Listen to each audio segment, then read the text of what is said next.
Hello everyone, welcome back to the YouTube channel. I am Erik, your host. Behind me we have something very special for you today. We get a lot of comments asking, do you guys work on trucks? Well, we certainly do. I have a 2023 Chevy Silverado ZR2 behind me. We did a ton of work to this truck, but before we get into the work, we're gonna get into the backstory. We're gonna actually talk to the customer. He's gonna tell you a little bit about the backstory in this truck and how it ended up here at Florida High Performance and the trials and tribulations and the struggles that he went through to get this thing back on the road. So guys, stay tuned. You're not gonna wanna miss this one.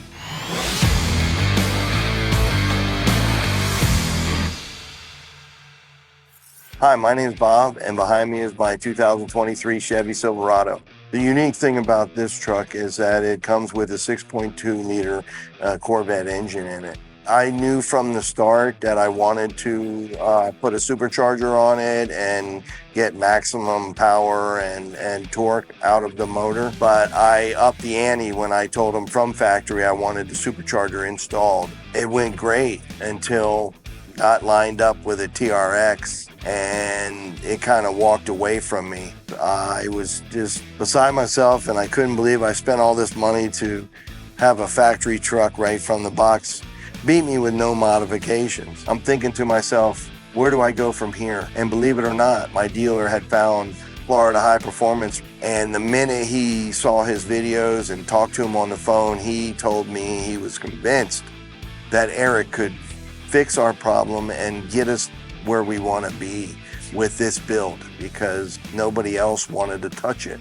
I was looking to get like 600 to 700 horsepower with 700-800 pounds of torque.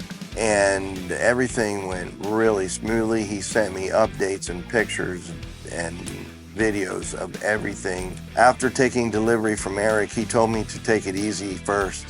And of course, you know how hard that is, but nonetheless, it's nothing compared to what was given to me from the factory and Callaway. And I can't wait to see what this truck can really do, especially next to a TRX or a Ford Raptor. All that being said, look no farther than Florida High Performance. They are trustworthy and they have my confidence in being able to accomplish whatever is put in front of them. The most important part of this entire project with Bob was making sure that we built a truck that not only performed well, but was super reliable. It was very important to him that he was able to keep all the creature comforts and the styling and what this truck offers from the factory in this trim. As you all know, these newer GM trucks are all running off the Global B platform, which is GM's latest and greatest operating system. Well, I knew off the get that this was going to be a challenge, but it was one we were willing to take on. When the truck arrived here at Florida High Performance, the first thing we did was a compression and a leak down test. We knew that the engine had been damaged. We didn't know to what extent, nor did Bob. So we did what we always do, which was approach this from a simple diagnostic standpoint. Upon further inspection, it was noted that half of the cylinders in the engine were dead. There was no compression in the cylinders. They failed the leak down test. That wasn't a good thing. We ultimately decided to remove the engine and get a better look. Once we removed the engine from the vehicle, which by the way was the stock bottom end 6.2 that came in this truck, and we took the heads off the block, we noticed that in fact half of the pistons were literally melted in the bore, a sign of a lean condition or at least inadequate fueling.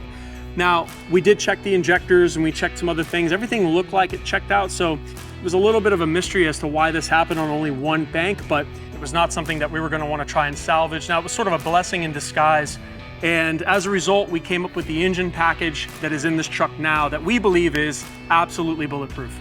Now, obviously, looking at this, we wanted to keep the supercharger, right? He had spent the money on it. There's absolutely nothing wrong with that particular unit. It is a 2650, as I said. So we contacted guys at Late Model Engines, and they had mentioned that they had a Iron Block 390 in stock, which was awesome. And it was specifically built for boost, so lower compression, forged rods, pistons, and crank. It was really the perfect short block that I thought would fit this build, and it's exactly what we went with.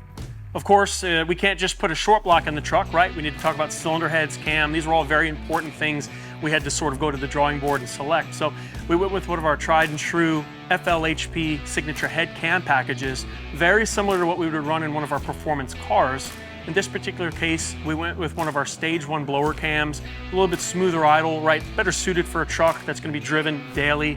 He didn't want something that was too aggressive. And then we mated it with a set of Late Model Engines ported cylinder heads. It was very important to Bob that we kept this on 93 octane. He was not interested in methanol injection. He was not interested in E85, just really wanted to be able to run pump gas kind of anywhere, anytime sort of setup. So fuel system modifications on this were actually minimal. We decided to go with a set of LT4 injectors. We were actually able to reuse the factory high pressure fuel pump, which was nice, kept the cost down. And the low side fuel system in this truck is actually factory. So we were able to get away with quite a bit of performance with very minimal fuel system modifications on 93 octane, which was awesome. We also added basic bolt-ons, long tube headers from Cook's Custom Headers. We also went with a 10% overdriven harmonic balancer from Innovators West, which did help us get right around 12 pounds of boost with the standard upper pulley that was already equipped on the 2650. The truck did come to us with an aftermarket exhaust already installed. We wound up just keeping that. Bob just wanted to keep the sound it already had. We were able to make it to the Cook's Y-pipe that came with the header system. It bolted together, and man, this thing sounds awesome.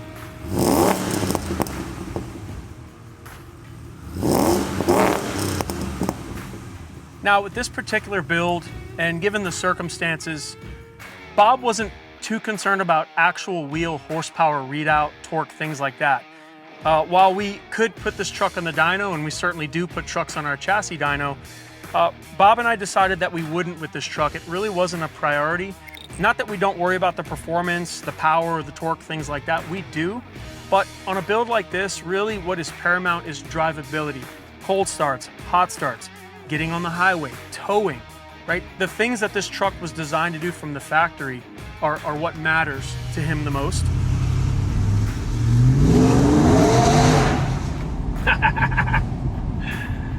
Oh man, lights him up, boy.